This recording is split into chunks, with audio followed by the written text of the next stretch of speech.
Komisi Pemberantasan Korupsi KPK telah menetapkan Sekjen PDI Perjuangan Hasto Kristianto sebagai tersangka kasus dugaan suap Harun Masiku.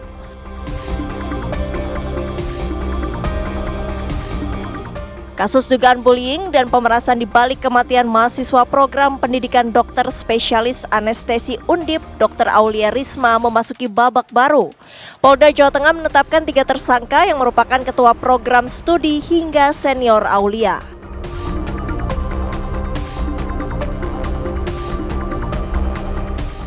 Divpropam Polri tengah melakukan proses investigasi terhadap 18 oknum anggota polisi yang diduga melakukan pemerasan terhadap warga negara Malaysia saat menghadiri konser Jakarta Warehouse Project atau DWP di Jexpo Kemayoran, Jakarta Pusat. Total kerugian akibat pemerasan ini diperkirakan mencapai 9 juta ringgit Malaysia atau setara 32 miliar rupiah. Saksikan ulasannya di Apa Kabar Indonesia Malam.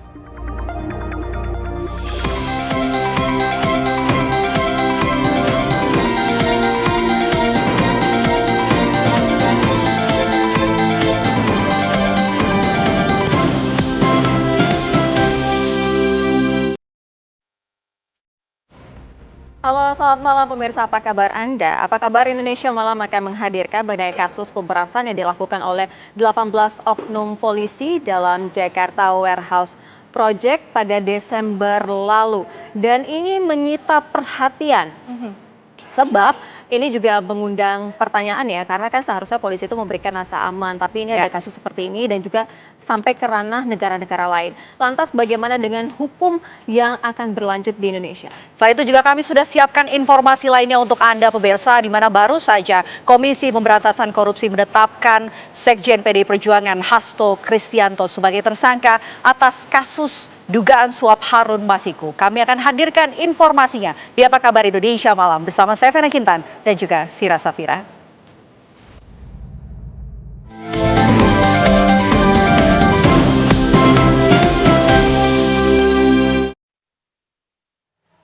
Pemirsa, kecelakaan beruntun terjadi di Jalan Kanjeran, Surabaya pada Senin petang. Kecelakaan ini dipicu oleh mobil Mercy yang dikemudikan Septian secara ugal-ugalan lantaran dirinya diduga dalam kondisi mabuk.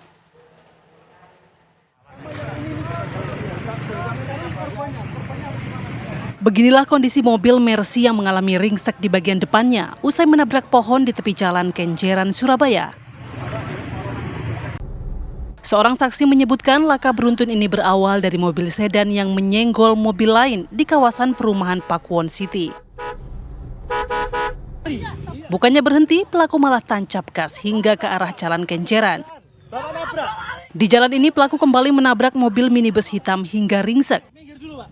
Lagi-lagi pelaku tak menghentikan laju mobilnya, justru terus melaju dan menabrak mobil minibus putih hingga terpental masuk sungai. Selanjutnya, pengemudi Mercy kembali menabrak bagian belakang mobil warna kuning dan 2 motor yang sedang melintas. Pelaku utamanya Mercy. Oh ya, Mercy itu ya? Ya. Sopir Mercy itu? Terus, apa itu, yang Mercy ini habis kayak tabrak orang gitu, Pak. Oh. Habis tabrak orang, terus bawanya ke sini. Oh, ke arah sini ya? Ya, imbasnya ke sini semua. Kejadian ini mengakibatkan 1 orang meninggal dunia, sementara korban luka-luka telah dibawa ke rumah sakit.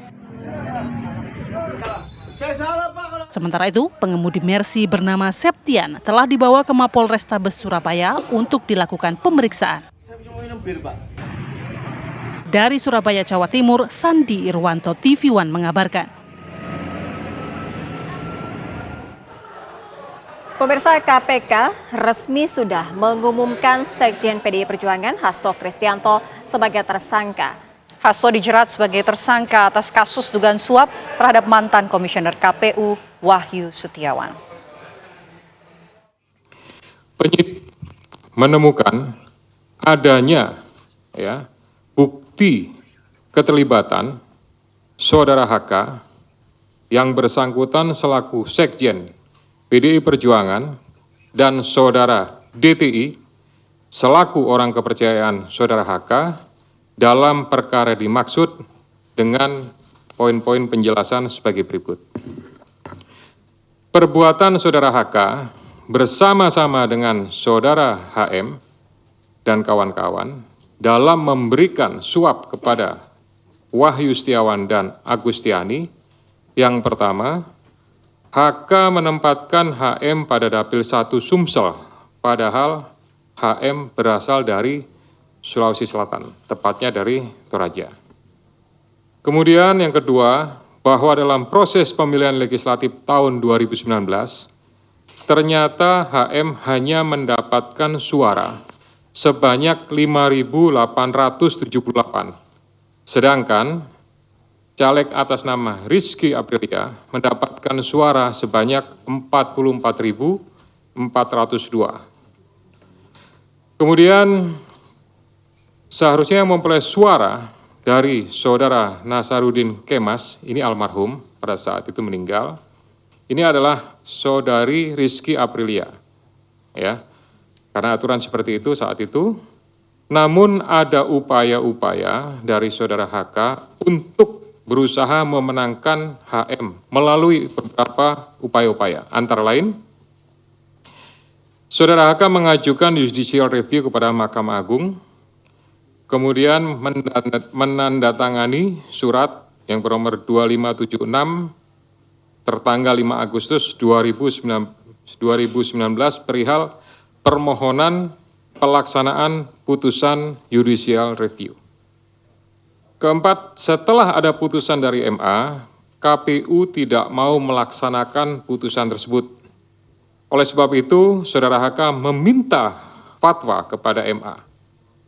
Selain upaya-upaya tersebut, saudara HK secara paralel mengupayakan agar saudari Rizky mau mengundurkan diri untuk diganti dengan saudara HM.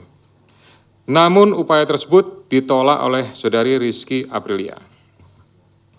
Saudara HK juga pernah memerintahkan Saiful Bahri untuk menemui Rizky Aprilia di Singapura dan meminta mundur. Namun hal tersebut juga ditolak oleh saudari Rizky Aprilia. Bahkan surat undangan pelantikan sebagai anggota DPR atas nama Rizky Aprilia ditahan oleh saudari HK dan meminta saudari Rizky untuk mundur setelah pelantikan. Oleh karenanya, upaya-upaya tersebut belum berhasil, maka saudara HK bekerja sama dengan saudara Harun Masiku, kemudian saudara Saiful Bahri dan saudara Hati DTI melakukan upaya penyuapan kepada Wahyu Setiawan dan Agustinus Tio, di mana diketahui Wahyu merupakan kader dari partai yang menjadi komisioner di KPU. Kemudian dari proses pengembangan penyidikan ditemukan bukti petunjuk bahwa sebagian uang yang digunakan untuk menyuap berasal dari saudara HK. Bahwa dalam proses perencanaan sampai dengan penyerahan uang tersebut, saudara HK mengatur dan mengendalikan saudara Saiful Bahri dan saudara DTI dalam memberikan suap kepada komisioner KPU Wahyu Setiawan. Langsung saja pemirsa, kita bergabung bersama rekan-rekan kami untuk mengetahui perkembangan terbaru mengenai status tersangka Sekjen PDI Perjuangan Hasto Kristianto. Kita terlebih dahulu menyapa rekan Hilda Ramadanti yang saat ini berada di kantor DPP PDI Perjuangan. Hilda, apakah sudah ada informasi kapan PDI Perjuangan ini akan memberikan respon begitu atas penetapan tersangka dari Sekjennya?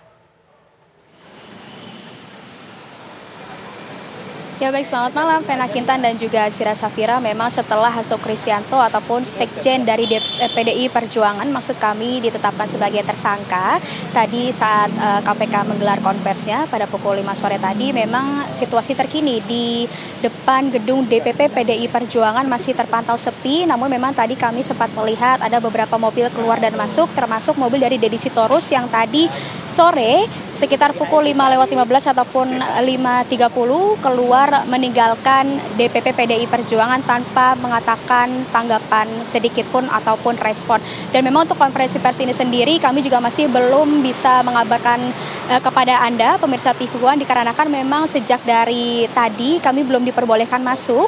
Dan untuk konferensi pers ini sendiri tadi juga kami sempat diberikan informasi akan digelar setelah KPK menggelar konferensi pers. Namun memang hingga sampai saat ini kami masih terus menunggu dan belum ada informasi update mengenai hal tersebut. Dan jika bisa kami tarik kembali, sprindik ataupun surat perintah penyidikan tanggal 23 Desember 2024 menyebut bahwa Hasto ini ditetapkan sebagai tersangka. Penetapan Hasto sebagai tersangka ini dilakukan setelah ekspos perkara pada 20 Desember 2024 lalu, di mana memang setelah pimpinan KPK ini menerima ataupun melakukan sumpah jabatan di depan Presiden Prabowo Subianto. Sementara demikian, Vena dan juga Sira Safira kembali ke studio. Ada informasi terbaru dari KPK, Fatima Albar, silakan. Ya, Sira, Vena dan juga pemirsa, betul sekali kami juga baru saja mendengarkan konferensi pers resmi dari Komisi Pemberantasan Korupsi atau KPK, di mana secara resmi Sekjen PDIP Hasto Kristianto ditetapkan sebagai tersangka. Namun yang menjadi pertanyaan, perkara apa yang menetapkan Hasto sebagai tersangka, mengingat memang sudah berapa kali Hasto dipanggil KPK menjadi saksi, dan tadi sudah disampaikan bahwa memang KPK sudah mengeluarkan 2 sprindik, artinya ada 2 perkara yang menyebabkan Hasto Kristianto ini menjadi tersangka, di mana untuk perkara pertama Hasto Kristianto diduga sebagai pelaku yang terlibat menyuap bersama dengan Harun Masiku, di mana diduga Hasto terlibat memberikan sejumlah uang untuk membantu Harun Masiku, dan kemudian sejumlah uang tersebut digunakan untuk menyuap mantan komisioner KPU Wahyu Setiawan. Kemudian untuk perkara yang kedua diduga bahwa Hasto Kristianto ini melakukan perintangan penyidikan, di mana ia menghambat Komisi Pemberantasan Korupsi atau para penyidik dalam proses penyidikan terhadap Harun Masiku. Tadi juga disebutkan bahwa memang beberapa kali Hasto Kristianto dikabarkan ini menghilangkan barang bukti, di mana ia memerintahkan sejumlah stafnya, kemudian juga memerintahkan Harun Masiku untuk merendam handphone sehingga tidak dapat ditelusuri atau diselidiki lebih lanjut oleh penyidik, sehingga memang terdapat 2 sprindik yang dikeluarkan oleh KPK, di mana sprindik tersebut dikeluarkan pada 23 Desember 2024, dan sprindik itu dikeluarkan atas hasil gelar perkara yang dilakukan oleh KPK, di mana gelar perkara tersebut dikeluarkan pada 20 Desember. Dan memang tadi yang menjadi pertanyaan, berapa jumlah uang yang diberikan oleh Hasto Kristianto untuk membantu Harun Masiku dalam proses dugaan penyuapan tersebut, dan memang hal tersebut masih didalami oleh penyidik KPK. Dan kami juga menanyakan apakah Hasto Kristianto ini terlibat dalam proses kepergian Harun Masiku sehingga hingga saat ini masih menjadi buron. Dan tadi kembali lagi pihak penyidik menyampaikan bahwa memang untuk proses dari adakah pembantuan dari Hasto untuk membantu kepergian dari Harun Masiku ini masih dalami, sehingga hingga saat ini belum diketahui apakah Hasto turut berperan dalam hilangnya Harun Masiku sehingga menjadi buronan KPK hingga saat ini. Dan tentunya kita akan tunggu seperti apa kelanjutannya dan kapan surat penahanan akan dikeluarkan oleh KPK sehingga Hasto Kristianto dapat ditahan oleh pihak KPK. Sementara itu kembali ke studio. Ya, dari KPK kita menuju ke kediaman Hasto Kristianto di Bekasi, Jawa Barat. Putri Sofia, kami ingin tahu ada pergerakan apa di sana, apakah posisi dari Hasto Kristianto ada di kediamannya di Bekasi? Ya, pasca ditetapkan sebagai tersangka oleh Lembaga Anti Rasuah Komisi Pemberantasan Korupsi, Sekretaris Jenderal dari Partai Demokrasi Indonesia Perjuangan Hasto Kristianto, untuk di kediamannya sendiri kami memantau sejak siang tadi tidak terdapat aktivitas yang berarti baik di dalam maupun di depan atau di lingkungan rumah atau kediaman dari Hasto Kristianto. Namun tadi kami sempat melihat bahwa sejak siang tadi di kediaman Hasto sendiri ini telah dijaga oleh sekitar 6-7 orang dari Satuan Tugas Cakrabuana, yang mana Satuan Tugas Cakrabuana ini merupakan satuan tugas yang diterima oleh DPC PDIP Bekasi. Namun memang tadi saat kami menanyakan bahwa di mana keberadaan Hasto, apakah ada di kediamannya ataupun tidak, bahwa dari Ketua Satuan Tugas Cakrabuana yang berjaga di kediaman Hasto sendiri ini mengkonfirmasi bahwa Hasto Kristianto bersama keluarganya tidak ada di kediamannya, melainkan sedang melakukan perjalanan untuk menghabiskan waktu liburan Natal dan juga Tahun Baru. Tapi saat kami konfirmasi lebih lanjut apakah dan kemana tujuan dari hasto tersebut, pihak dari Ketua Satgas maupun dari pihak Ketua RW yang berjaga di lingkungan ini tidak bisa mengkonfirmasi apakah hasto akan kembali ke kampung halamannya di Yogyakarta ataupun ke tempat-tempat lainnya. Namun untuk pergerakan sendiri di kediaman Hasto Kristianto memang tidak ada pergerakan yang berarti. Apakah memang ada tim penyidik dari KPK, kami belum melihat, tetapi pada sekitar pukul 1 waktu Indonesia Barat ini terdapat satu minibus atau mobil SUV berwarna hitam yang menghampiri kediaman Hasto Kristianto, yang mana saat ditanyakan oleh Ketua Satgas Cakrabuana siapakah tamu tersebut, ini menyatakan bahwa tamu tersebut yang ini merupakan seorang pria ini datang untuk menemui Hasto Kristianto sebagai tamu. Saat ditanyakan apa tujuannya, pihak tersebut tidak mengkonfirmasi selain mengatakan bahwa memang dirinya berniat untuk bertemu Hasto. Berhubung memang Hasto Kristianto bersama keluarganya tidak terdapat di dalam rumah dan juga tidak ada aktivitas di dalam rumah tersebut, tamu tersebut kembali untuk melanjutkan aktivitasnya. Dan untuk memang kondisi di rumah atau kediaman Hasto sendiri masih tetap dijaga oleh satuan tugas yang memang bertugas di lingkungan ini. Namun memang untuk dari surat perintah penyidikan sprindik dari KPK sendiri mengatakan bahwa memang telah ditetapkan Hasto Kristianto sebagai tersangka.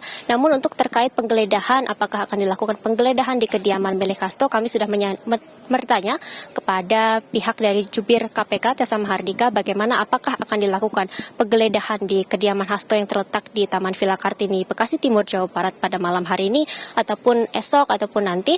Kami menanyakan hal tersebut kepada jubir Tessa Mahardika, namun kami masih belum mendapatkan respon ataupun kapan pastinya kediaman Hasto ini akan digeledah terkait dengan sprindik ataupun surat perintah penyidikan terkait dengan kasus penyuapan yang dilakukan oleh Hasto dan juga Harun Masiku. Untuk sementara kami masih memantau bagaimana kediaman Hasto dan apakah akan ada aktivitas dari pihak KPK maupun pihak-pihak lainnya. Untuk sementara demikian, Vena, kami kembalikan ke studio. Baik, terima kasih Putri Sofia, informasi langsung dari kediaman Hasto Kristianto. Selamat bertugas kembali rekan-rekan. Kami harus jeda terlebih dahulu. Usai jeda Apa Kabar Indonesia Malam masih akan kembali untuk Anda. Kami akan hadirkan informasi dialog utama kita di Propam Polri di tengah melakukan proses investigasi terhadap 18 oknum anggota polisi yang diduga melakukan pemerasan terhadap warga negara Malaysia pada saat menghadiri konser Jakarta Warehouse Project atau DWP di G-Expo Kemayoran Jakarta Pusat. Total kerugian akibat pemerasan ini diperkirakan mencapai 9 juta ringgit Malaysia atau setara 32 miliar rupiah. Kami akan membahasnya dengan sejumlah narasumber. Usai jeda, tetaplah bersama kami di Apa Kabar Indonesia Malam.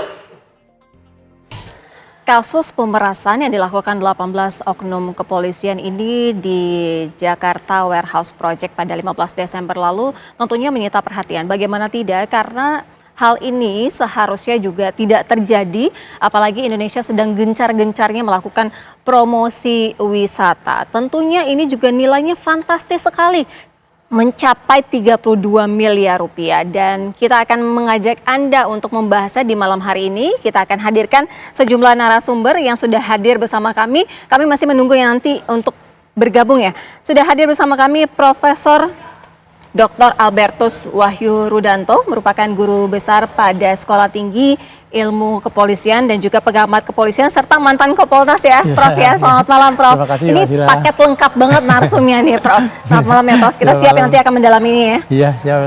Kemudian juga kita masih menunggu nih pemirsa kedatangan dari Irjen Pol Purnawirawan Arianto Sutadi yang merupakan penasehat ahli Kapolri, juga mantan ataupun purnawirawan dari kepolisian.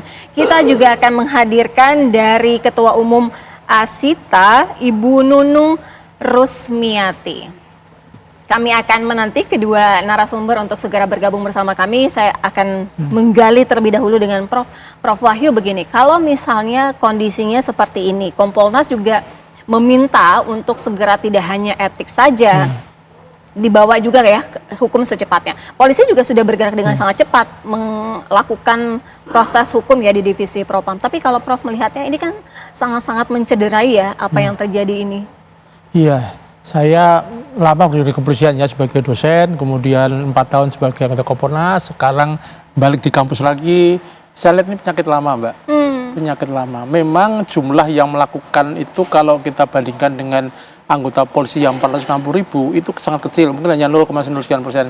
Tapi ini kan jadi problem karena walaupun jumlahnya sedikit, kan ini hanya 18 orang ya, dari 450.000 orang, tetapi ini kan membuat citra institusi ini jadi hancur. Betul. Dan itu pengaruhnya karena ini keterlibatan dengan pihak warga negara asing, lalu efeknya jadi efek global. Dan ini pengaruhnya kemudian berimbas kemana-mana. Jadi saya melihat ini polisi itu harus sadar bahwa sebagai anggota Polri, itu ada dua yang harus dia pegang. Satu, dia punya legalitas, satu legitimasi. Legitimasi ini sangat tergantung pada bagaimana publik memberikan respon. Nah, oleh karena itu, institusi sudah membuat koridor yang namanya Peraturan Kepolisian Kode Etik. Itu ada 4 kode etik yang harus dipatuhi, salah satunya adalah etika kelembagaan, yaitu etika yang berkaitan dengan tugas dan fungsinya sebagai anggota Polri. Itu jelas sekali. Jadi situ ada apa yang boleh dan tidak boleh. Nah, ini harusnya menjadi doktrin Polri. Tetapi ketika anggota menganggap itu hanya sebagai hiasan saja, ya akibatnya seperti ini. Dan ini kalau tidak kita atasi dengan segera, dampaknya buruk. Ya, belum ya. Baik, Ibu Nunung sudah bergabung. Silakan Ibu Rus ya. Iya, silakan. Ya, kalau kita kan melihat ini juga sangat-sangat kaget ya, tapi ternyata Prof bilang ini sebenarnya kejadiannya juga sudah ada begitu ya, cuman belum terblow up aja. Artinya mereka memang sindikat atau bagaimana, Prof? Yang bukan sindikat. Bukan sindikat, Prof, tapi ini modus. Modus ya, jadi begini. Polisi itu harusnya berbuat baik. Mbak Sira ya. Harusnya berbuat baik karena dia dididik untuk menjadi orang baik dan menjadikan orang baik. Tetapi kan tidak semuanya bisa seperti itu. 1, 2 inilah yang berbahaya. Nah, mereka punya modus itu karena mereka menganggap ini dalam tanda petik proyek bisa jadi uang. Nah, itu yang berbahaya. Saya kira pola-pola inilah yang harus diberantas secara habis, bukan hanya secara etik ya, tetapi harus ada sanksi-sanksi yang membuat mereka jerah. Kalau menurut saya harus ada keberanian untuk tidak sekedar menegur, karena di dalam kode etik itu ada sanksi yang hanya cukup minta maaf ke pimpinan. Saya kira itu kurang keras. Saya kira itu harus ada ketegasan ya. Baik, kita juga sudah kedatangan ya Ibu Rus, melihatnya ini seperti apa? Karena di satu sisi begini kan, Indonesia pengen banget ya wisatanya tuh dikenal di seluruh dunia. Tapi ternyata ini juga jadi pemberitaan di Malaysia. 3 media terbesar di Malaysia juga mengangkat isu ini. Kalau dari Ibu Rus melihatnya seperti apa?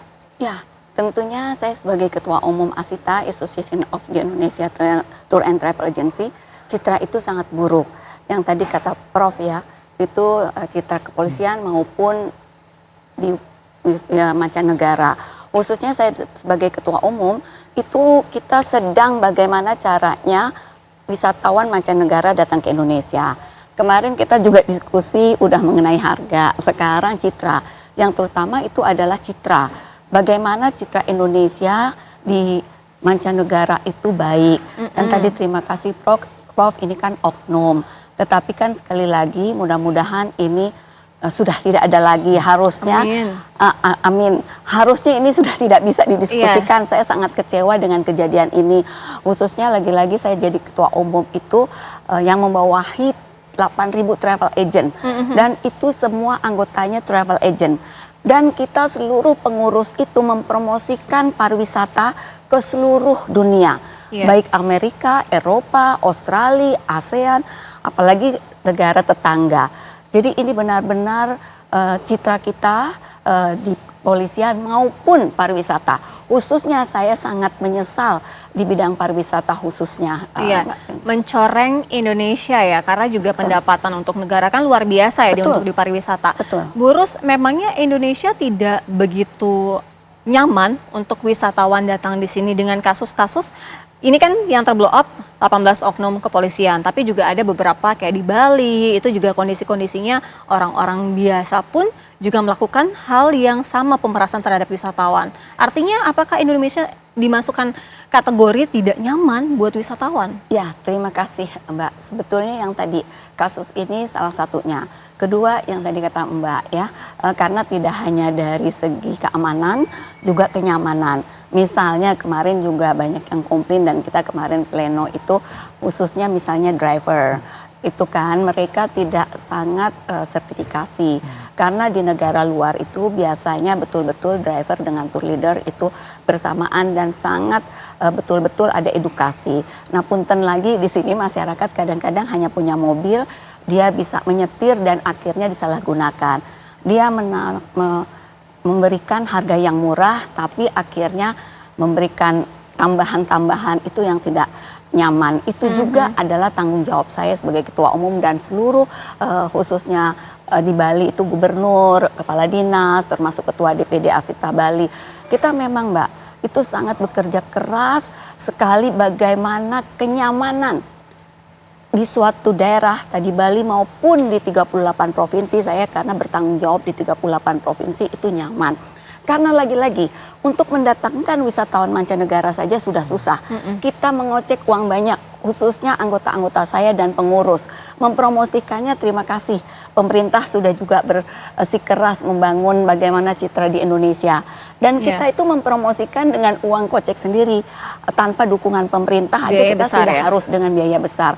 Nah, mudah-mudahan kejadian-kejadian ini juga sudah tidak akan terjadi lagi.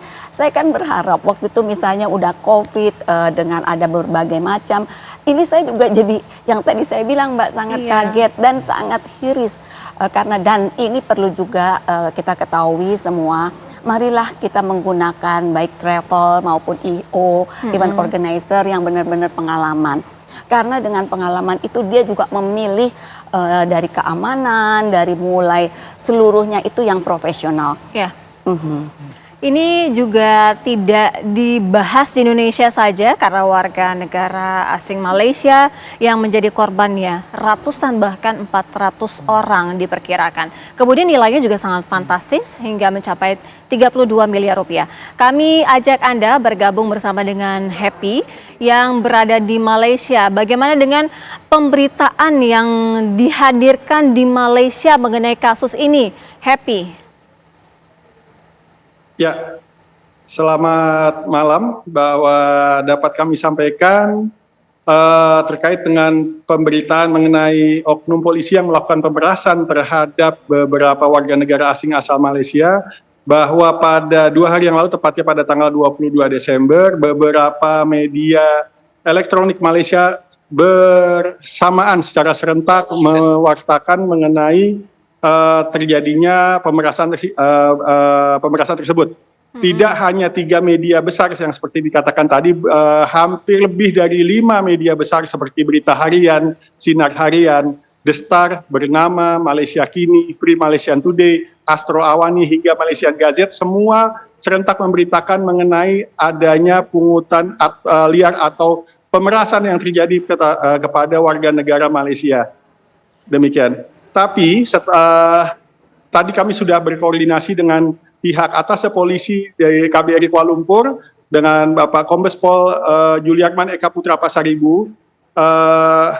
Juliarman Eka Putra Pasaribu mengatakan bahwa pihaknya telah berkoordinasi dengan Mabes Polis Diraja Malaysia Bukit Aman di bagian cawangan khas atau special branch atau Bareskrim PDRM Malaysia, yang mengatakan bahwa jika memang ada warga negara Malaysia yang menjadi korban pemerasan yang telah terjadi pada tanggal 15 Desember minggu lalu, mereka dipersilahkan untuk melaporkan ke atas polisi KBRI Kuala Lumpur.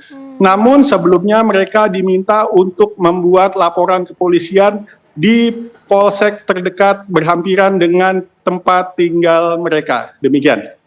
Baik, terima kasih informasinya Happy. Artinya proses hukum juga dilakukan untuk di sana maupun juga akan berkoordinasi dengan pihak kepolisian di Indonesia ya. Terima kasih Happy atas informasinya kepada kami. Pemirsa, usai jeda kami masih tentu akan membahas bagaimana dengan hukumannya. Akankah sekedar etik saja atau akan pindah ke ranah pidana dengan pemungutan liar? Usai jeda jangan kemana-mana. Kita hadirkan pemirsa sebelum kita lanjutkan dialog. Ini merupakan modus pemerasan penonton DWP oleh 18 oknum polisi. Di mana di tengah keramaian acara DWP, beberapa orang ini mengaku dari kepolisian menarik tangan sejumlah penonton secara acak, secara random. Kemudian pada saat itu, selanjutnya dari oknum kepolisian ini dikumpulkan, diperiksa polisi dan mengikuti sejumlah tes. Salah satunya tes urin yang disampaikan oleh pihak kepolisian ataupun oknum kepolisian. Paspor penonton asal Malaysia dan Thailand ini diminta petugas dengan alasan untuk kebutuhan pemeriksaan administrasi. Namun setelah pemeriksaan dilakukan, ternyata paspor ini tidak langsung dikembalikan. Para oknum polisi juga langsung melakukan tes urin, namun usai tes, paspor juga tidak kunjung dikembalikan. Wisatawan sudah mulai merasa khawatir pada saat itu, karena para oknum polisi kemudian meminta sejumlah uang dalam jumlah yang besar, meski hasil tes urin mereka itu negatif. Total dugaan pemerasan sekitar ringgit Malaysia 9 juta atau 32 miliar rupiah. Nilai yang sangat fantastis sekali. Setelah uang diberikan, para oknum polisi baru mengembalikan paspor milik penonton DWP.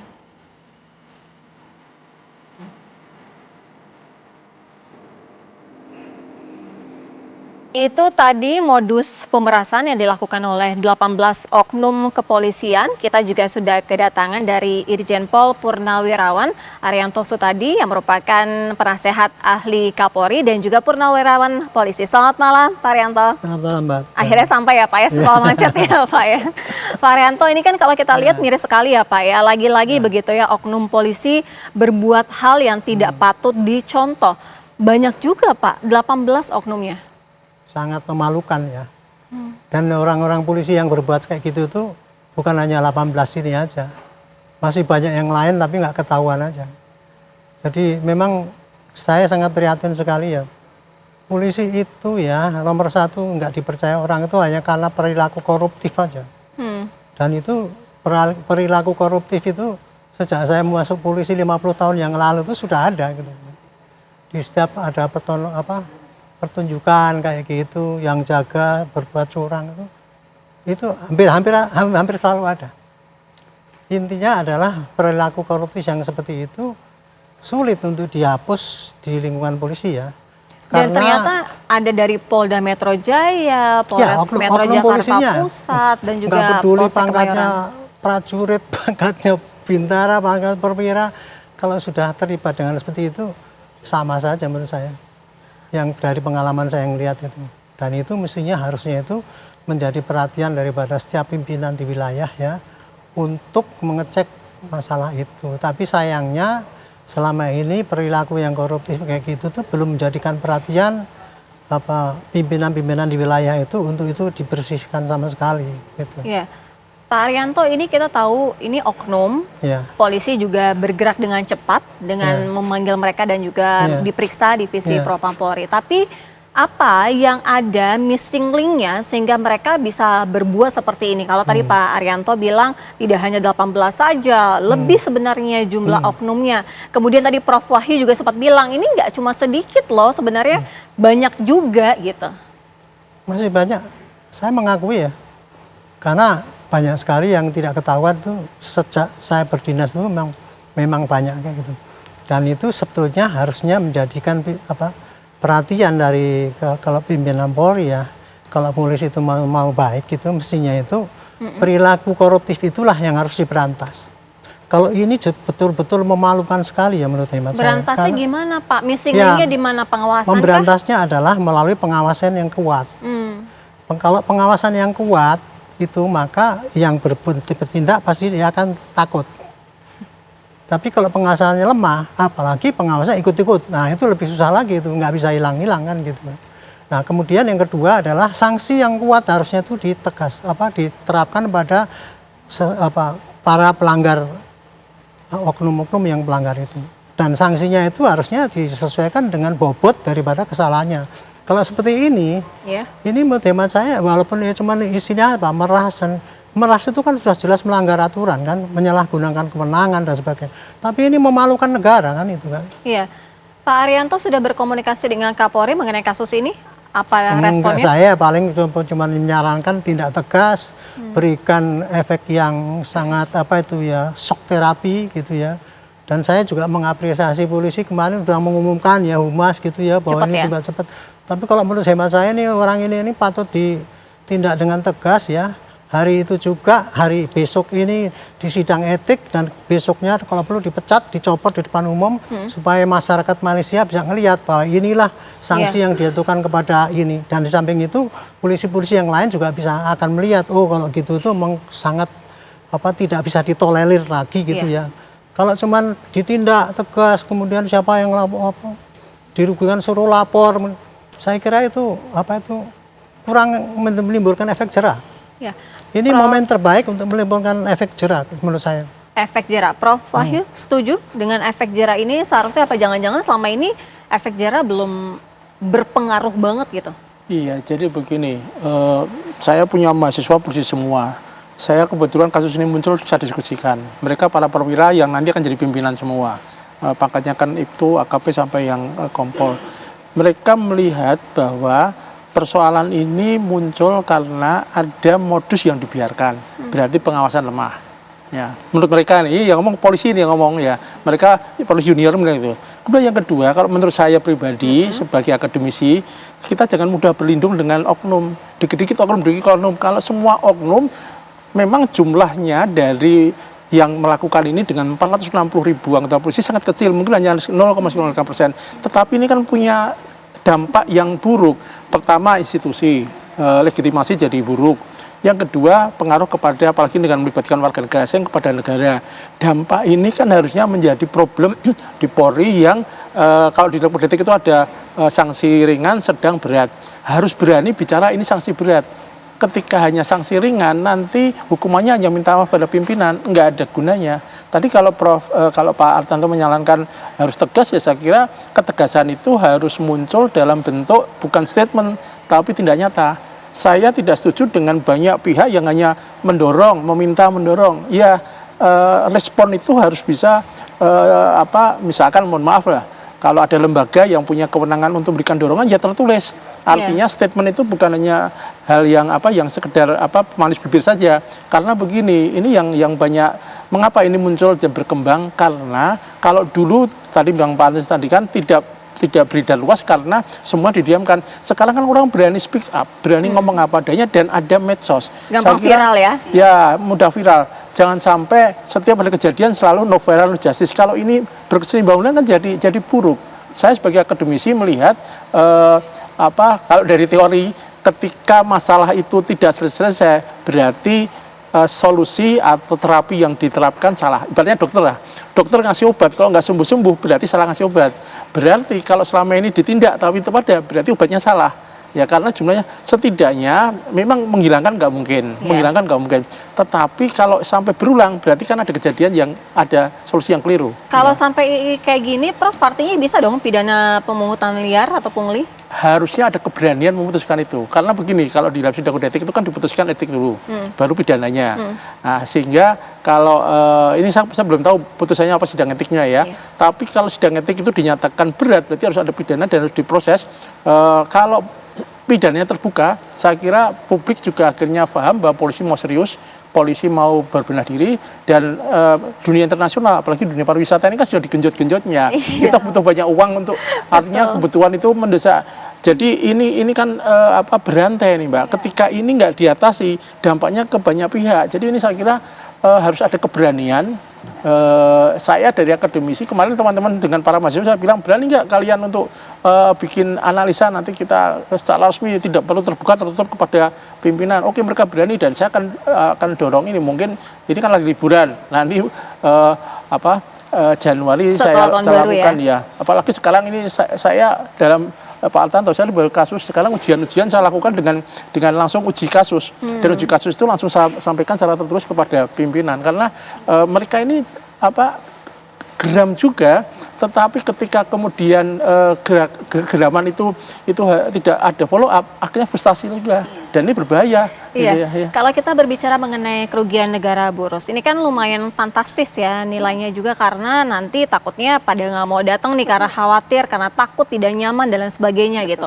Nah, paling tidak dengan kondisi seperti ini, apa dong yang bisa membuat Indonesia tuh tidak dinilai negatif, jadi tetap aja wisatawan itu datang lagi gitu ke Indonesia? Ya, saya nih terima kasih nih ya, karena ada institusi, ada akademisi, karena kita harus berkolaborasi.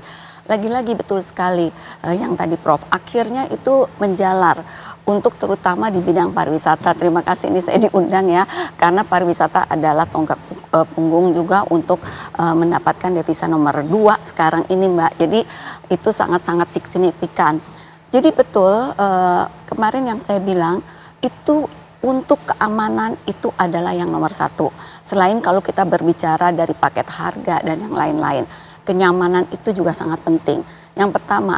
Dan kedua ini kita betul-betul lagi dengan Bu Menteri, Wakil Menteri dan seluruh jajaran dari Kementerian Pariwisata ingin meningkatkan wisatawan mancanegara. Khususnya kita bisa contoh lah ini Malaysia. Malaysia itu sebelum COVID sudah 28 juta. Kita 16,9 juta, Mbak. Waktu sebelum COVID sudah jauh signifikan, padahal penduduk kita 10 kalinya Malaysia. Dan mungkin keindahannya, maaf sekali, seluruh negara yang kita kunjungi Indonesia ini yang terbaik. Dan apalagi di Timur Tengah, dia bilang jannah, Indonesia jannah, surga dunia. Itu sudah terbukti. Dan dari riset semua. Tapi kenyataannya seperti itu. Itu saja yang tadi saya bilang. Saya sebagai ketua umum dan seluruh pengurus dan seluruh dari travel agent ingin sekali wisatawan mancanegara datang. Termasuk dari gubernur-gubernur. Kembali kepada keamanan. Terima kasih sekali lagi. Saya sangat bersyukur. Mudah-mudahan ini ditindak yang tegas. Karena efek jera itulah. Tapi juga mudah-mudahan juga ya, ini juga kenyamanan dari kepolisian. Maaf ya. Ada tidak Burus catatan-catatan lah paling tidak dari secara keseluruhan kekurangannya kita di pariwisata, apalagi juga kasus DWP ini juga kan menambah daftar catatan di mana wisatawan kita ini berkurang gitu jumlahnya. Ya, betul. Pastinya ya, setiap ada tindakan. Nah, besok nih misal kita lihat ya dari Malaysia, itu langsung pasti apapun terutama keamanan itu pasti turun drastis.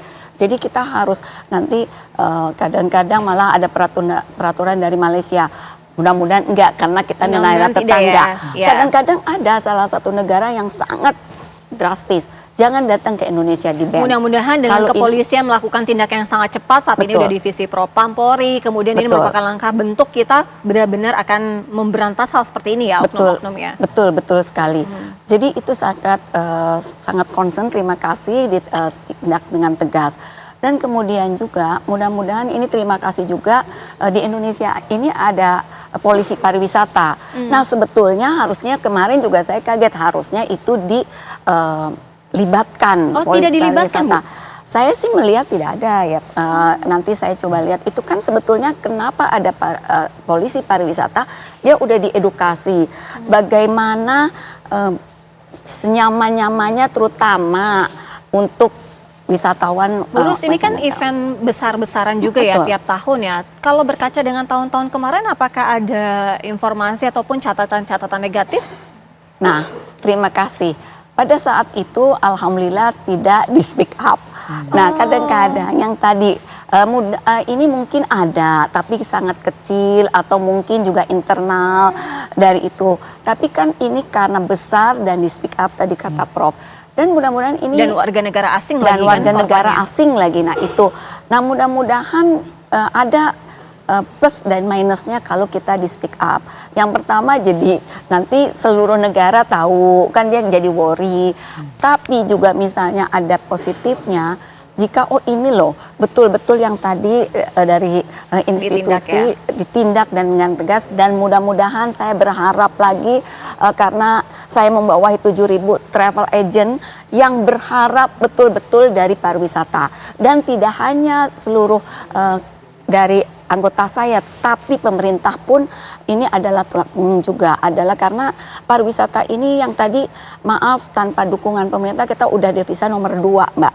Jadi apalagi kalau semua kita berkolaborasi dan kenyamanan kemarin kita udah kenyamanan, kemudian harga bagus, terusnya juga hospitality-nya sangat baik, tapi alhamdulillah seluruh wisatawan mancanegara saat ini kalau menyatakan hospitality Indonesia number one. Nah itulah mudah-mudahan semua dari hospitality, dari harga dan keamanan bisa dijaga. Percayalah, kita berbareng-bareng, kita kalahkan, bukan kita harus bersaing dengan negara yang sukses. Itulah mudah-mudahan kita bisa juga menyamai minimal kedatangan wisatawan mancanegara seperti Malaysia. Kita sangat mengapresiasi apa yang sudah dilakukan pihak kepolisian secara cepat memanggil mereka di divisi Propam Polri, tapi langkah selanjutnya juga ditunggu bagi kita ya, karena ini berhubungan juga dengan warga negara asing yaitu Malaysia. Kita akan bahas usai jeda, tetaplah di Apa Kabar Indonesia Malam, kami segera kembali. Kita lanjutkan dialog pemirsa. Pak Arianto, kalau misalnya Anda sebagai dari penasehat ahli Kapolri, apa sudah ada ketentuan dari, tadi kan Pak Arianto sempat menjelaskan ya bahwa Pak Kapolri bilang ya udah tindak tegas aja gitu. Nah tindak tegasnya ini seperti apa Pak Arianto? Selama ini apakah hanya berhenti di etik atau bisa juga dipidanakan pungutan liar? Ditindak tegas itu artinya ditindak dengan suatu kenyataan yang kelihatan tindakan itu. Kalau saya menerjemahkannya gitu. Dan saya ini mengharapkan mudah-mudahan perintah Kapolri itu diterjemahkan oleh para pelaksana di bawah itu untuk menindak tegas dalam rangka untuk memberikan shock terapi kepada kejadian yang sangat memalukan ini gitu ya. Jadi saya berharap ini tindakan tegas Kapolri itu diterjemahkan dengan gini, misalnya ya. Orang yang terlibat itu langsung segera diadili hari ini melalui kode etik, dan kode etiknya terbuka gitu ya. Kemudian jatuhkan hukuman seberat-beratnya. Kalau menurut ukuran saya ini, karena macam-macam ya pelanggarannya, banyak sekali ya. Satu, menyalahgunakan kewenangan, itu mengenai penyalahgunaan tugas di dalam narkoba, kan itu meriksa gitu. Kemudian melakukan pungli, kemudian melakukan korupsi kan itu kan. Dan yang terakhir adalah mencemarkan nama negara di mata dunia. Dan kemudian mengganggu pariwisata, kan dia itu sebagai semacam sabotase kan itu kan. Jadi karena salahnya yang bertumpuk-tumpuk ini, dan ini sudah terbukti, nggak perlu lagi kode etik yang pakai bikin komisi kode etik berlama-lama gitu. Saya kira ini menurut hemat saya, ini kesempatan bagus untuk polisi untuk bebenah, untuk membuktikan diri bahwa saya berkomitmen untuk memperbaiki polisi ini. Contohnya ini loh, kasih contoh tindakan yang jelas gitu.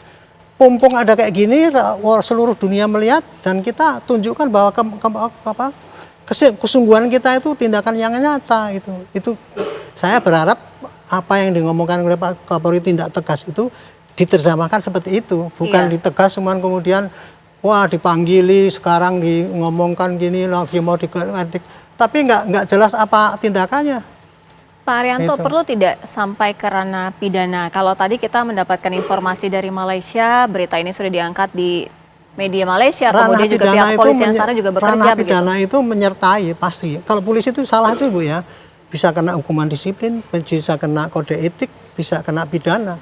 Nah kalau ini kan tadi saya sebutkan ada pidananya kan, korupsi dan gratifikasi. Jadi tidak hanya berhenti di etik saja ya, etiknya untuk itu langsung dipecat, copot. Nah, kemudian pidananya diperiksa selanjutnya. Karena polisi tidak kebal dari hukum kalau melakukan tindakan pidana, tetapi tindakannya itu bisa diketahui oleh masyarakat gitu loh, terutama oleh masyarakat Malaysia ini loh, kayak gini loh, gara-gara gini gitu, supaya terbuka dan diketahui oleh semua. Efeknya adalah untuk lingkungan polisi sendiri supaya yang seluruh Indonesia sadar ya, dan kemudian untuk masyarakat bahwa polisi itu benar-benar ini, dan masyarakat supaya tidak takut lagi kalau menyampaikan keburukan polisi. Orang asing juga ini loh, jangan kapok lah kayak Indonesia ini sudah dihukum gitu. Pak Arianto, 18 oknum ini kan memang sudah diperiksa. Nah artinya kalau atasan mereka diperiksa juga? Saya menyarankan atasannya harus diperiksa apakah dia ikut membiarkan atau dia ikut terlibat gitu. Harus diperiksa perkara nanti terbukti apa tidak. Iya harus tuntas, karena kalau udah orang banyak, apalagi ya diskresi ini, diskresi untuk memeriksa orang secara random apakah itu kena narkoba, itu nggak mungkin dilakukan oleh seorang petugas di lapangan, itu pasti unit. Keputusan unit pasti kepimpinan unitnya yang memerintahkan kayak gitu, entah kepala unit dalam ikatan peleton atau kompi atau bahkan mungkin kapolresnya atau siapa saya nggak tahu. Wow, itu harus diperiksa itu. Gitu. Harus diperiksa sekaligus ya secara tuntas. Kalau dari Prof Wahyu melihatnya selama ini apapun yang dilakukan oleh oknum kepolisian berhenti sampai di etik saja atau banyak juga yang dipidanakan berdasarkan dengan kasus-kasus tertentu, salah satu pemungutan liar. Jadi begini Mbak, kalau dalam teori itu memang ada kecenderungan untuk melindungi korps, melindungi karena institusi ini kan harus juga dijaga.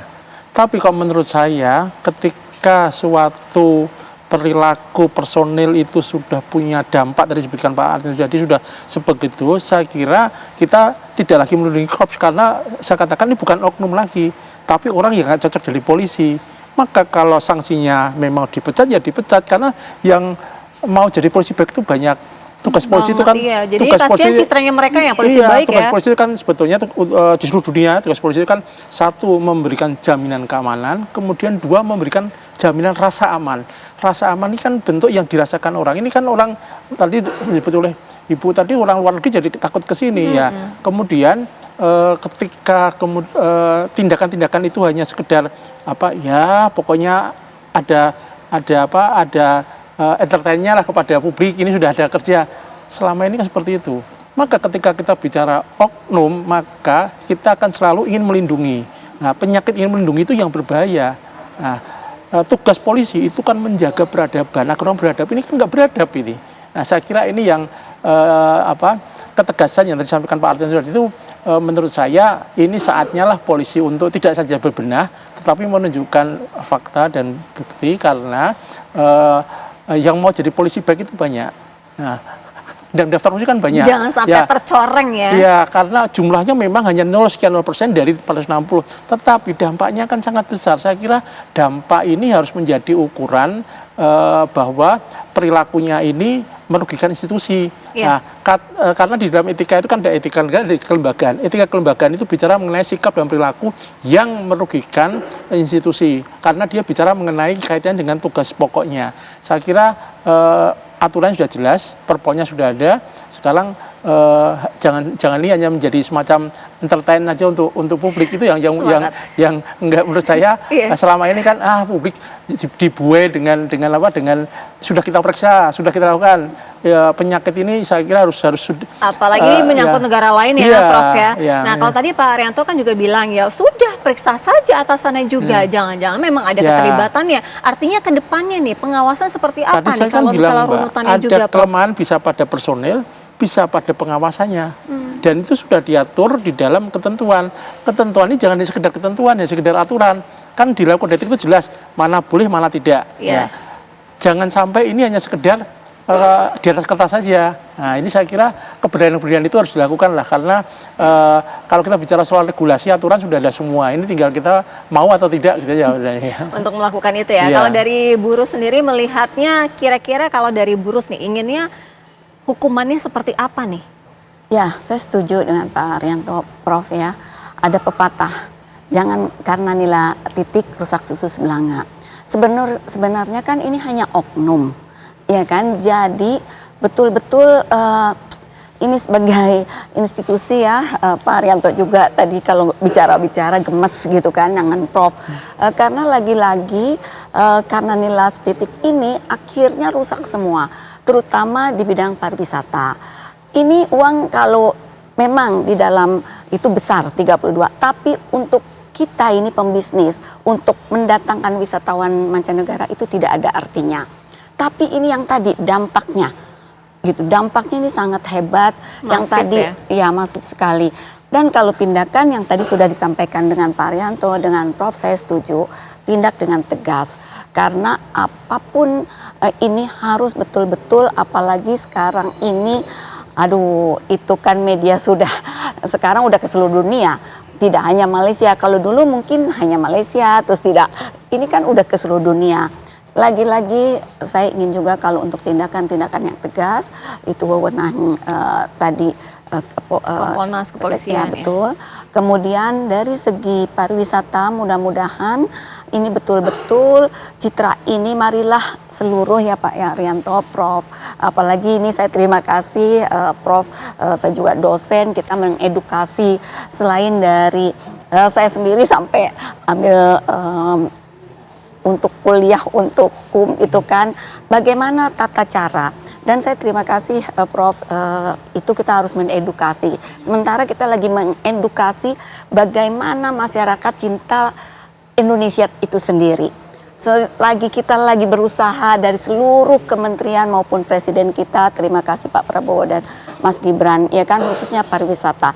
Marilah ini benar-benar ini jangan lagi kejadian yang tadi saya sangat surprise waktu itu, makanya saya walaupun tadi macet dan mendadak saya datang supaya ini betul-betul citra Indonesia di mata dunia akan lebih baik. Kalau selama ini Bu Rus tidak pernah ada masalah dengan polisi pariwisata yang memang dilibatkan dalam suatu event, hal-hal tertentu, tidak pernah ada masalah ya? Ya, terima kasih alhamdulillah, karena polisi pariwisata kan udah diedukasi. Dia sangat baik, dan kita kalau sudah dengan ada polisi pariwisata kita nyaman karena dia betul-betul didik untuk bagaimana kenyamanan khususnya wisatawan mancanegara itu terpenuhi. Baik, Pak Arianto, perlu tidak edukasi ulang, sosialisasi ulang betapa pentingnya nih menjaga marwah kepolisian? Ya, saya kira peristiwa ini ya mengingatkan kita kepada polisi ya, Polri internalnya itu. Ini juga saya pesankan pada Polri karena saya penasehat ya. Jangan hanya mendidik polisi pariwisata, dididik baik-baik supaya menjadikan turis itu nyaman sehingga meningkatkan turis. Tetapi juga kepada polisi yang lain itu, polisi pada umumnya itu harus punya tourist minded juga supaya turis-turis itu datang ke Indonesia harus nyaman, harus diperlakukan dengan baik. Apalagi ini diperas kan kayak gitu. Jadi, nah untuk menunjukkan bahwa itu memeras turis itu adalah satu kesalahan yang besar, maka contoh kasus ini kalau saya setuju 18 orang itu langsung diperiksa hari itu juga, tentukan hukuman yang terberat yaitu PTDH, dan kemudian kalau mau pidana mau ditetapkan apa tidak, termasuk pimpinannya juga diperiksa apakah dia itu membiarkan atau dia mengendalikan atau dia memang tidak tahu, nah itu dikoreksi juga. Diumumkan seluruh Indonesia supaya polisi semua tahu dan masyarakat juga tahu, kemudian masyarakat internasional juga tahu, sehingga kita sama-sama ini memperbaiki polisi itu. Bukan kalau polisi sendiri saya kira nggak bisa tanpa dikoreksi dengan udah di medsos gini tiap hari diberitakan gini aja tetap ada aja terus kan itu. Nah ini kan keterlaluan kayak gitu.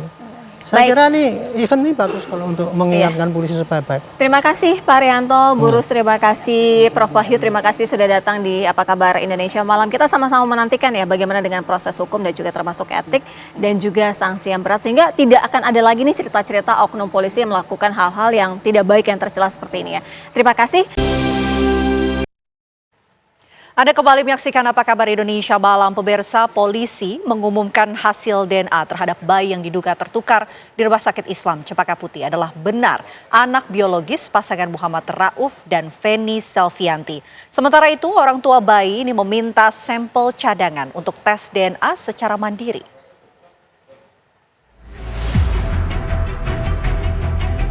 Pengumuman hasil tes DNA ini merupakan kelanjutan penyelidikan kasus yang berawal dari kecurigaan pasangan suami istri Muhammad Rauf dan Feni Selvianti di Bekasi, Jawa Barat. Mereka curiga bayi yang meninggal di rumah sakit sebenarnya bukanlah buah hati mereka. Untuk memastikan kecurigaan ini, polisi membongkar makam bayi pada 17 Desember di TPU Semper, Cilincing, Jakarta Utara. Dan melakukan tes DNA, hasilnya sampel yang diuji merupakan anak biologis pasangan Muhammad Rauf dan Feni Selvianti. Berdasarkan hasil analisis seluruh profil DNA dari sampel barang bukti tabel 1, maka telah dapat dibuktikan secara ilmiah bahwa secara genetik Mr. X adalah anak biologis Muhammad Rauf dan Feni Selvianti. Demikian hasil pemeriksaan DNA ini telah kami uraikan dengan sejujur-jujurnya dan menggunakan keilmuan yang sebaik-baiknya. Merasa tidak puas atas hasil tes DNA dan ada kejanggalan dalam prosedur setelah kelahiran, Muhammad Rauf, orang tua bayi, akan meminta sampel cadangan untuk uji DNA secara mandiri. Untuk yang lain tidak ada dikasih tahu Pak, kalau kayak jenis kelaminnya belum dikasih tahu. Terus misalnya kan kalau SOP rumah sakit beberapa orang yang saya tanyain tuh, kalau bayi baru lahir diperlihatkan jenis kelaminnya seperti apa, jenis kelaminnya apa, laki-laki atau perempuan. Terus si ibunya juga dikasih gelang 2 ya kalau menandakan anaknya laki-laki atau perempuan seperti itu Pak. Ya saya sampai saat ini belum dikasih rekam medis sama CCTV Pak untuk melihat sama video itu Pak. Hanya diserahkan sama polisi doang Pak. Waktu itu kan saya meminta untuk diberikan sampel Pak, sampel cadangan. Tapi sampai saat ini belum ada diberikan cadangan Pak untuk saya tes DNA mandiri Pak. Sementara itu, Direktur Rumah Sakit Islam Cempaka Putih menegaskan bahwa proses penanganan kelahiran sudah sesuai SOP. Saya selaku Dirut Rumah Sakit Islam Cempaka Putih tentu mengapresiasi bahwa tes DNA ini bisa dilakukan dengan cepat dan hasilnya keluar. Alhamdulillah hasil membuktikan bahwa secara ilmiah dugaan bayi tertukar itu tidak terjadi. Kemudian saya ingin menjawab tadi mengenai pernyataan bahwa pihak rumah sakit belum memberikan rekam medis. Mungkin nanti bisa disampaikan secara terpisah, namun saya dapat mengkonfirmasikan bahwa pada waktu mediasi pertama yang dilakukan di Cikarang sudah ada kesepakatan dan kami akan memberikan. Dan pada waktu itu sebelum beliau ke KPAI kami sudah menyiapkan dan sudah ada komunikasi dan silahkan diambil namun tidak diambil. Sebelumnya, Muhammad Rauf dan Feni mengunggah keluh kesah mereka di media massa karena meyakini bayi mereka yang lahir pada 16 September 2024 ditukar dengan bayi lain. Dugaan muncul akibat Rumah Sakit Islam Cempaka Putih menyatakan bayi mereka meninggal tanpa menunjukkan jasad sang bayi. Kecurigaan semakin bertambah saat melihat jasad bayi memiliki tai lalat pada wajah. Sementara pasangan Rauf dan Feni ingat saat pertama melihat bayi mereka tidak memiliki tai lalat. Dari Jakarta, tim TV One mengabarkan. Pemirsa, 2 pria tidak dikenal ini memaksa Kepala Kejaksaan Negeri Kabupaten Kediri, Jawa Timur keluar dari mobil dalam keadaan terancam. Kajari mengeluarkan senjata apinya dan menembaknya ke udara. Selengkapnya akan kami hadirkan sesaat lagi. Anda kembali menyaksikan Apa Kabar Indonesia Malam. Pemirsa, 2 pria ini tidak dikenal memaksa Kepala Kejaksaan Negeri Kabupaten Kediri, Jawa Timur keluar dari mobil dalam keadaan terancam. Kajari mengeluarkan senjata apinya dan menembaknya ke udara. Inilah video detik-detik 2 orang pria tidak dikenal saat berusaha menghadang laju kendaraan plat merah milik Kepala Kejaksaan Negeri Kabupaten Kediri, Jawa Timur.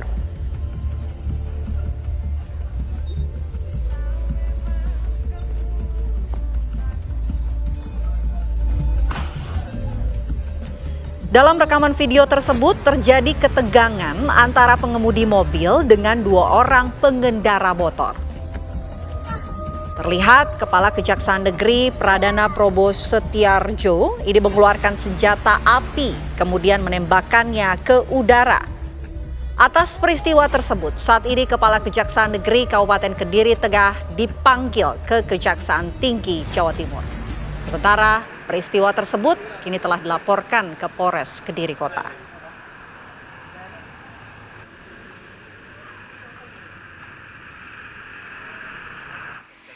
Malam itu sementara kita sudah serahkan ke Polresta. Apa sih? Ya pokoknya intinya ya kalau mungkin teman-teman sudah melihat videonya, intinya pokoknya atas kejadian tersebut saat ini sudah ditangani teman-teman dari Polres. Kita ke informasi lainnya, pemirsa. Gunung api Raung yang terletak di perbatasan 3 kabupaten yaitu Banyuwangi, Jember, dan Bondowoso mengalami erupsi hari ini. Gunung api ini mengeluarkan abu vulkanik setinggi 2.000 meter dari atas puncak Gunung Raung dan mengarah ke utara atau ke arah Kabupaten Bondowoso. Kepala Pos Pantau Gunung Api Raung, Bukijo, mengatakan bahwa sampai saat ini potensi erupsi susulan masih bisa terjadi, sehingga otoritas setempat ini menetapkan radius aman untuk masyarakat, yaitu di jarak 3 km dari puncak kawah. Saat ini status Gunung Raung berada di level 2 atau waspada. Gunung Raung meledos. Awas daerah Songgon, konco-konco daerah Songgon iki. Awas, Gunung Raung erupsi. Pemirsa, penetapan tersangka setelah dilakukan gelar perkara yang dilakukan bersama Barreskrim Polri. Penetapan tersangka ini adalah sebagai bukti bahwa Polda Jawa Tengah ini berkomitmen menangani kasus tersebut. Kabid Humas Polda Jawa Tengah, Kombes Artanto menyebut ketiga tersangka berinisial Dr. TE, SM, dan Dr. ZR. Ketiga tersangka juga terbukti memaksa orang lain untuk melakukan atau tidak melakukan sesuatu sebagaimana dimaksud dalam pasal 335 ayat 1/1 KUHP yang telah dirubah oleh putusan MK.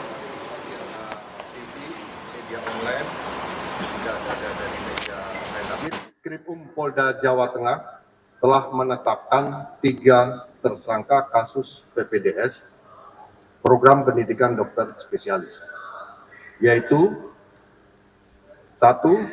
Saudara TEN, kedua Saudari SM, ketiga Saudari ZYA. Adapun pasal yang disangkakan adalah tidak pidana pemerasan sebagaimana dimaksud pasal 368 ayat 1 KUHP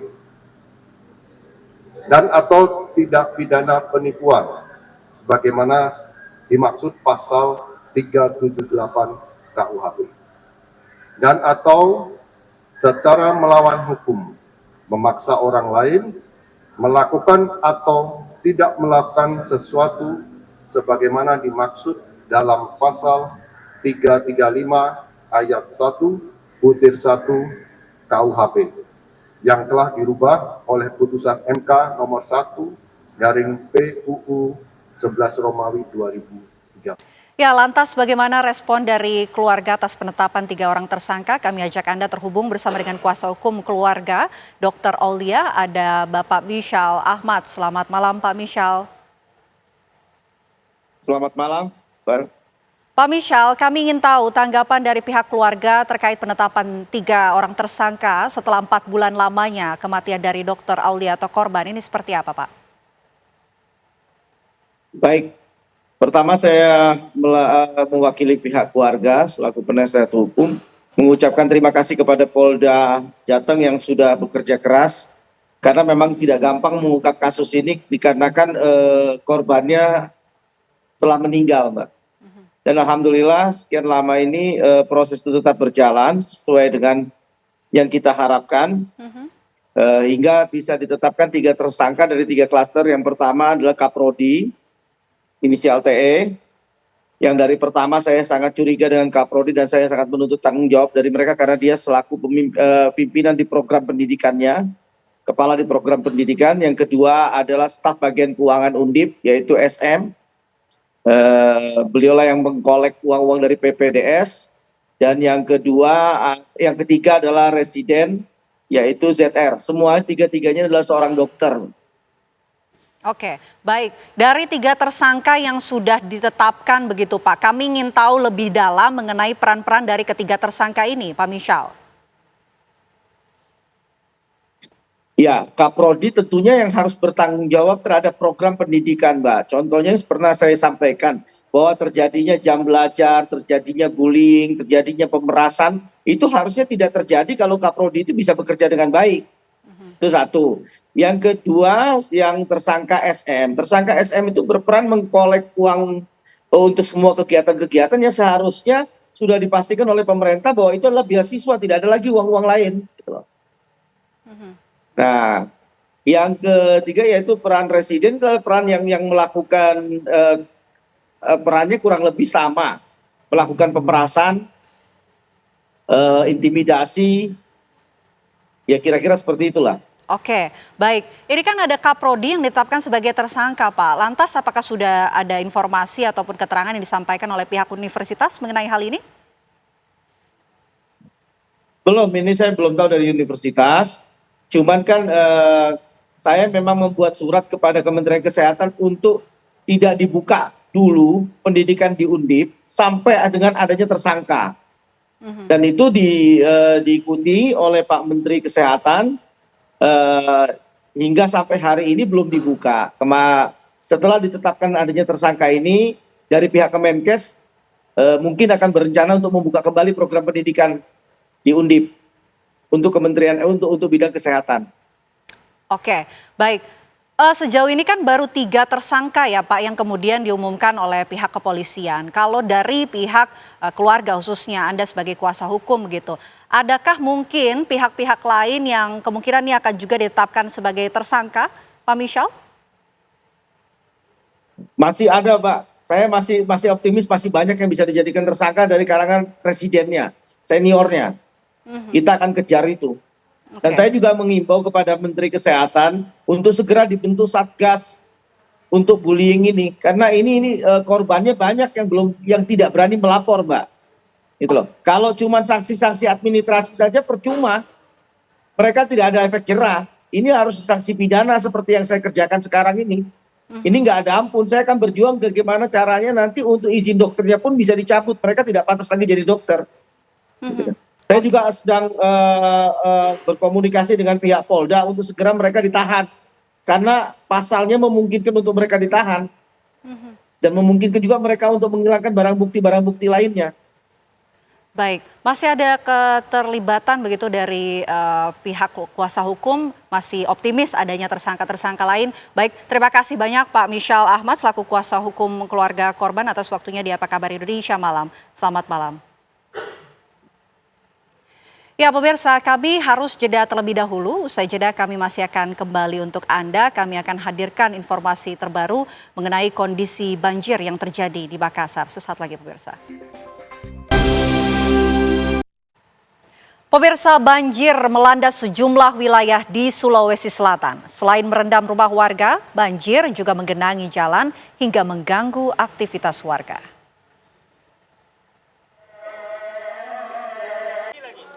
Banjir besar masih merendam pemukiman warga di Kecamatan Manggala, Kota Makassar. Akibatnya ratusan warga terpaksa mengungsi. Banjir masih menggenangi kompleks perumahan Antang di Blok 8 Kelurahan Manggala, Kecamatan Manggala, Kota Makassar dengan ketinggian hingga 2 meter. Kondisi ini membuat warga terdampak banjir praktis tak bisa lagi beraktivitas. Berdasarkan data BPBD Kota Makassar, banjir terus meluas dan merendam 4 kecamatan. Total ada 485 kepala keluarga yang terdiri dari 1.884 jiwa harus mengungsi di 28 titik pengungsian. Banjir juga terjadi di Kabupaten Maros, Sulawesi Selatan. Banjir merendam 12 kecamatan dan memutus 15 jembatan penghubung. Pengendara sepeda motor terjatuh dan terseret arus banjir saat nekat menerobos banjir. Seorang warga yang berupaya menolong justru nyaris ikut terseret arus banjir. Beruntung drama ini berakhir dengan semua orang selamat. Hujan deras membuat Sungai Maros meluap menyebabkan banjir di 12 kecamatan di Kabupaten Maros. Ketinggian banjir mulai dari 60 cm hingga mencapai 1,5 meter. Di Wajo, Sulawesi Selatan, belasan rumah desa Wage, Kecamatan Sabang Paru, rusak diterjang banjir. 4 rumah warga bahkan roboh, 2 lainnya bergeser terseret banjir hingga beberapa meter. Cuaca ekstrim yang terjadi 3 hari terakhir membuat air sungai Walanai meluap. Derasnya luapan air sungai menyebabkan 14 rumah di desa Wage rusak. Proses evakuasi sempat terkendala karena sulitnya akses ke lokasi. Derasnya arus luapan sungai Walanai membuat tim SAR kesulitan masuk ke lokasi. Namun petugas akhirnya berhasil mengevakuasi 5 warga yang masih bertahan di tempat tinggalnya. Tim TV One mengabarkan.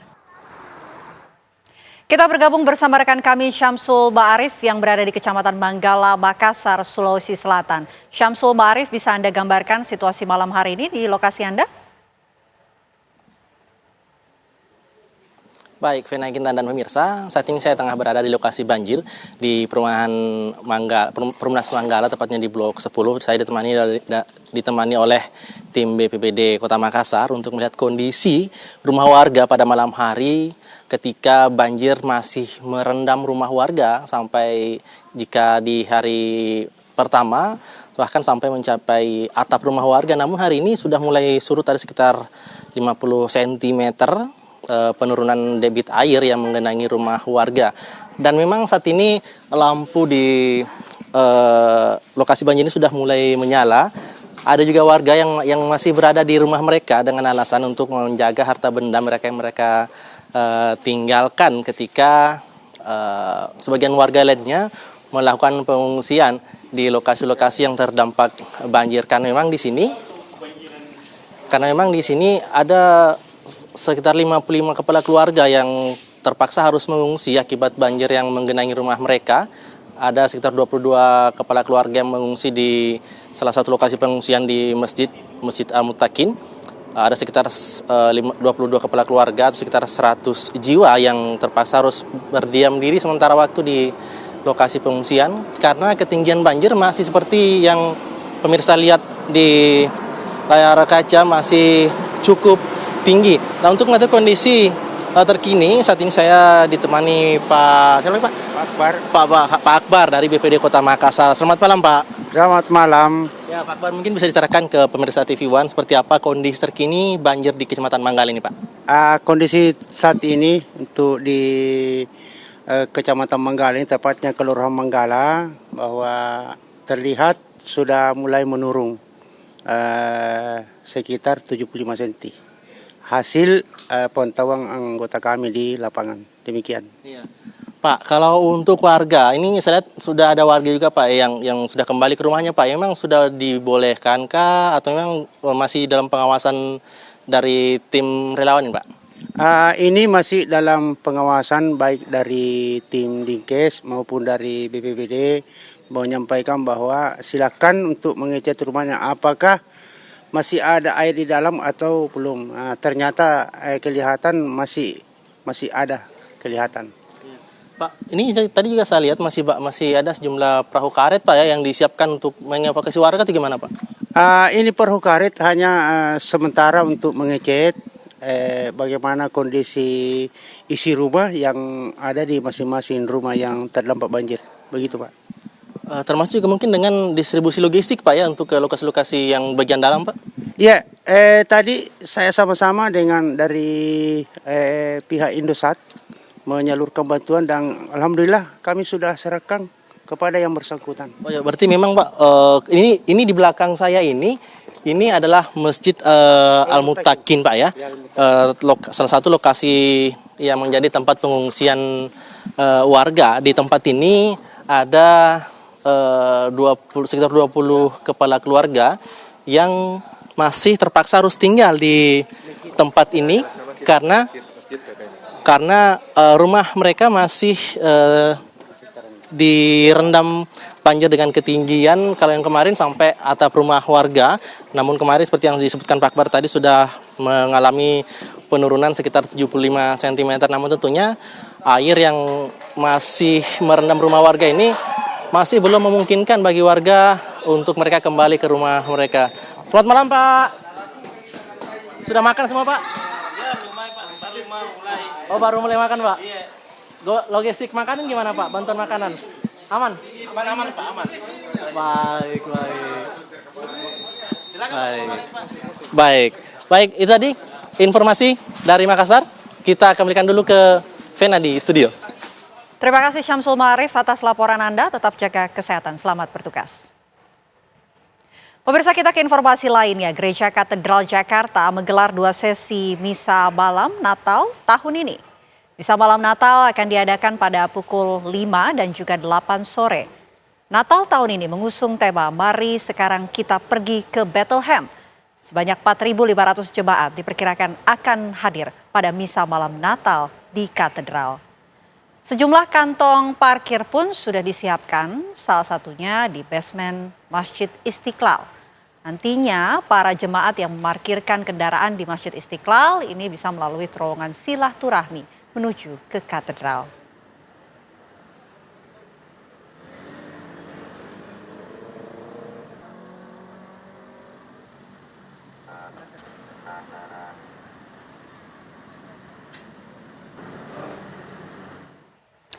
Kami ajak Anda untuk terhubung bersama rekan kami, ada Rizka Salsabila yang berada di Gereja Katedral Jakarta Pusat. Rizka, bisa Anda gambarkan persiapan jelang misa malam sesi terakhir di sana? Iya, Vena dan juga pemirsa, pada malam hari ini misa ini akan segera dimulai atau tepatnya pada pukul 20 waktu Indonesia Barat, yang mana misa pada pukul 8.30 pada pukul 8 waktu Indonesia Barat atau 20 waktu Indonesia Barat ini akan dipimpin oleh Romo Yohanes Deodatus. Adapun umat misa yang dapat umat yang mengikuti misa di Gereja Katedral ini ada di beberapa tempat, yaitu seperti di dalam gereja, kemudian Geraha Pemuda, dan juga luar gereja seperti Plaza Maria dan juga tenda depan. Tenda depan ini masuk sendiri merupakan tempat saya mengabarkan pada malam hari ini, yang mana bisa dilihat para umat yang datang ini sudah bersiap dan juga sudah duduk di tempat duduk yang telah disediakan untuk memulai misa yang sebentar lagi akan dimulai, tepatnya pada 5 menit lagi, yaitu pada pukul 20 waktu Indonesia Barat.